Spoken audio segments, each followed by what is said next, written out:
My heart aches, and a drowsy numbness pains my sense,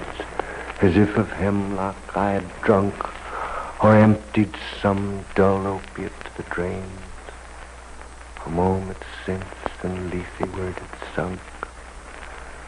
'Tis not from envy thine happy lot,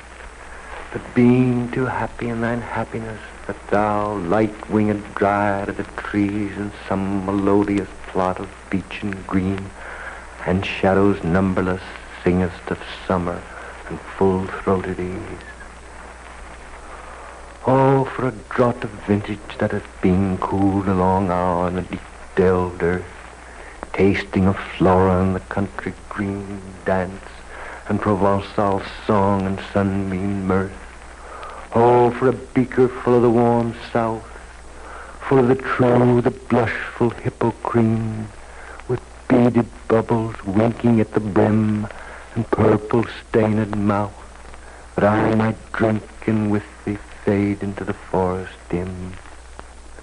fade far away, and fast forget what thou on earth hast never known, the weariness, the fever, and the fret, here where men sit and hear each other groan, where palsy shakes a few last sad gray hairs, where youth grows dumb and fever thin and dies, and new love cannot live beyond tomorrow, where beauty cannot live